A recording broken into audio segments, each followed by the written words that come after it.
Assalamualaikum warahmatullahi wabarakatuh. Perkenalkan, kami dari kelompok 12 kelas 2 KS 5 akan menjelaskan tentang Uji Barnet. Halo, perkenalkan saya Elvina Dea Rosalina dari kelas 2 KS 5. Halo, saya Hala Mutiara Putri dari kelas 2 KS 5. Halo, saya Juman Satya dari kelas 5 KS 5. Sebelum membahas apa itu uji Barnet, mari kita ketahui dulu apa sih itu uji kesamaan varians. Uji kesamaan varians sendiri merupakan metode yang digunakan untuk menguji apakah dari dua populasi atau lebih mempunyai varians yang sama atau berbeda secara signifikan. Dalam pengujian ini menggunakan 3 metode, yaitu uji Barnet, uji pendekatan chi-square, dan juga uji Lewin. Nah, pada video kali ini kita akan membahas lebih dalam apa yang dimaksud dengan uji Barnet. Secara singkat, uji Barnet berarti pengujian terhadap kesamaan varians dari populasi normal yang saling bebas sebanyak N1, N2, hingga NK. Selanjutnya, kita akan membahas statistik parametrik dan non-parametrik. Statistik parametrik merupakan bagian dari statistik inferensia yang mempertimbangkan nilai dari satu atau lebih parameter populasi.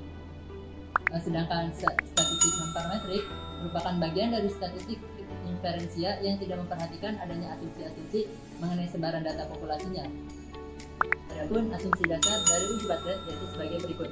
Yang pertama, independensi. Observasi dalam setiap kelompok dianggap saling independen satu sama lain. Yang kedua, berdistribusi normal. Data dalam setiap kelompok dianggap berasal dari distribusi normal. Dan yang terakhir, kesetaraan varians, yaitu varians dari dalam setiap kelompok dianggap sama. Tujuan dari uji Barnet. Tujuan dari uji Barnet adalah untuk menguji kesetaraan varians antara beberapa kelompok data yang berasal dari distribusi normal.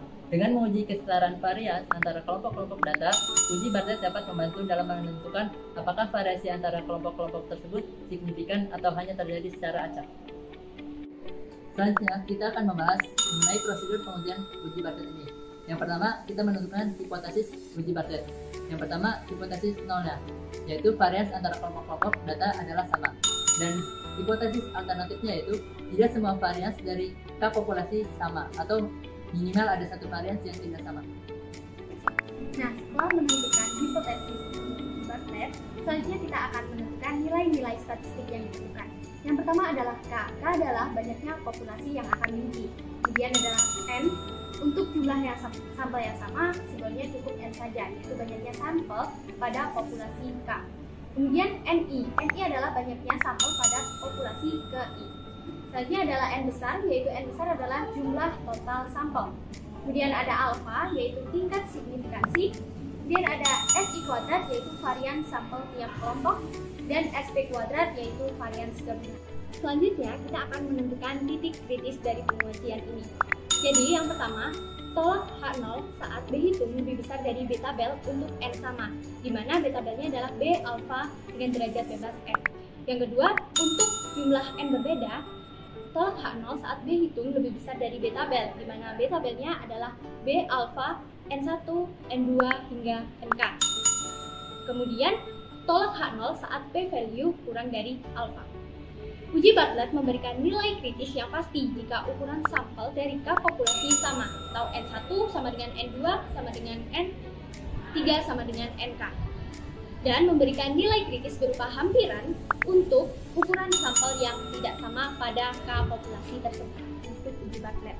Statistik uji Barnet dapat ditentukan dengan B sama dengan S1 kuadrat pangkat N1 min 1 dikali S2 kuadrat pangkat N2 min 1 hingga SK kuadrat pangkat NK min 1 dipangkatkan 1 per N besar dikurangi K, kemudian dibagi dengan SP kuadrat, di mana SP kuadrat sendiri adalah sigma dari I sampai K NI min 1 dikali SI kuadrat dibagi dengan N besar dikurangi K.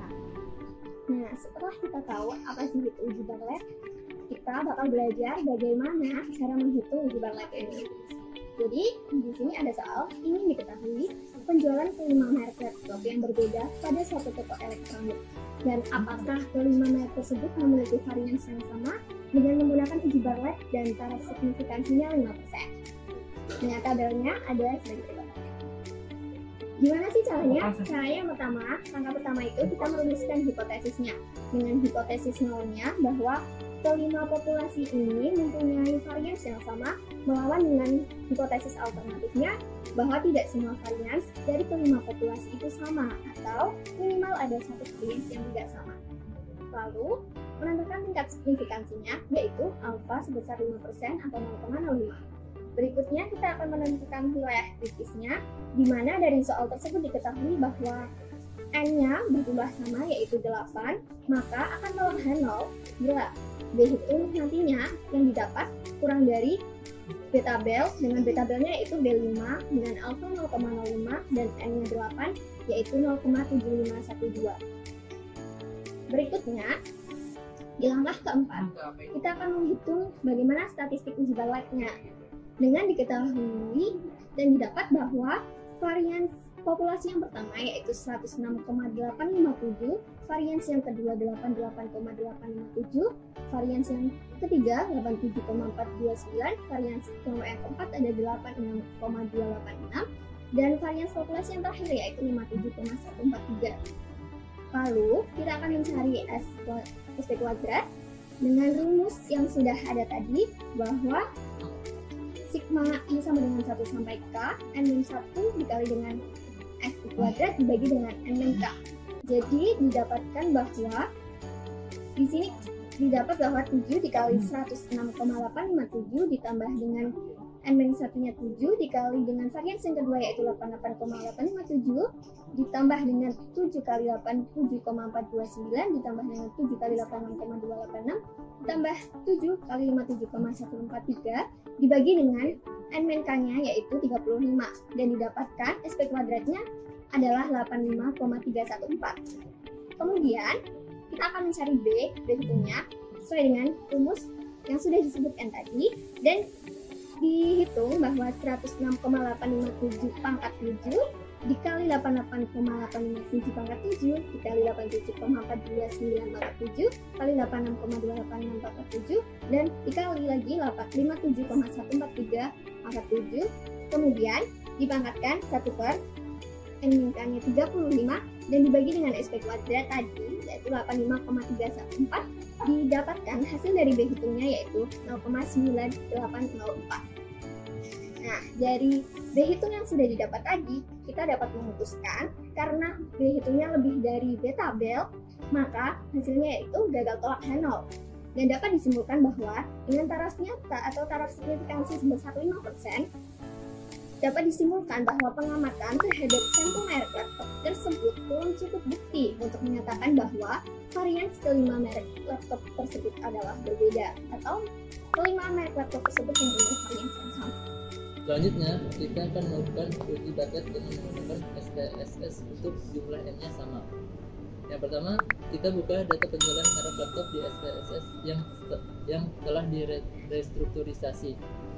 Kemudian di sini kita pilih menu Analyze, masuk ke Classify dan pilih Diskriminan. Dan masukkan variabel merek laptop ke grouping variabel. Kemudian kita define range-nya dari minimumnya 1, maksimumnya 5. Dan masukkan variabel independennya yaitu jumlah penjualannya. Kemudian kita pilih menu statistik di sini. Pilih di bagian deskriptif, kita centang bagian ini varian berapa dan box M. Selanjutnya klik continue, kemudian klik OK. Diperoleh output SPSS sebagai berikut. Kita ketahui bahwa nilai p-value-nya yaitu 0,97, yang artinya nilai p-value-nya lebih dari alfanya yaitu 0,05. Keputusannya itu gagal tolak H0.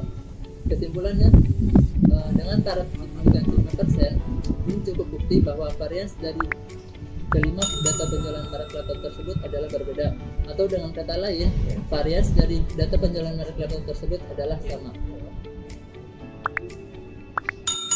Nah, sekarang kita akan melakukan uji Bartlett menggunakan bantuan software R.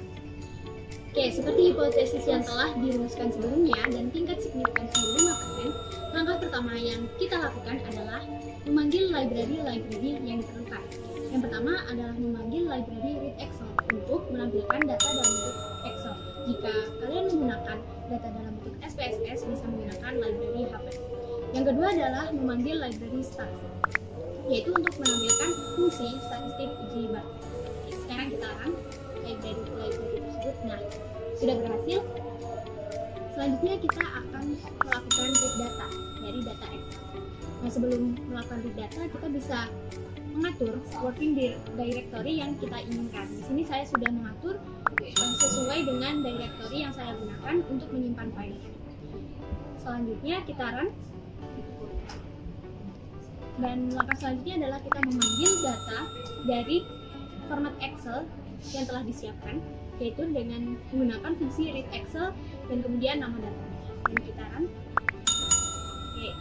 Selanjutnya, untuk memastikan bahwa data yang kita ambil adalah data yang benar, kita dapat melihatnya dengan fungsi view data. Nah, seperti yang ditampilkan, data yang akan kita gunakan adalah data penjualan dan data net. Oke, masuk ke langkah berikutnya adalah kita mengubah data tersebut menjadi bentuk data frame untuk mempermudah proses pengolahan data. Yaitu fungsinya adalah kita simpan dalam variabel data penjualan, data frame dalam kurung data. Oke, kita run. Nah, sudah berhasil. Selanjutnya, untuk memastikannya, kita lakukan pemanggilan fungsi head data penjualan. Nah, data tersebut sudah dalam bentuk data frame. Selanjutnya adalah kita melakukan pengujian menggunakan statistik di Bartlett. Fungsi yang kita gunakan adalah Bartlett test. Kemudian kita panggil variabel yang pertama, yaitu data penjualan. Kita ambil variabel penjualan, dan yang kedua adalah data penjualan merek dari penjualan. Nah, untuk peletakannya sendiri, untuk pada kolom yang pertama adalah data yang bersifat numerik, dan yang kedua adalah data yang bersifat kategori. Oke, kemudian kita run. Diperoleh bahwa p-value dari uji ini adalah 0,9566. Dapat kita tarik keputusan bahwa p-value lebih besar dari taraf signifikansi alfa 5%, maka keputusannya adalah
sekian video tutorial dari kami.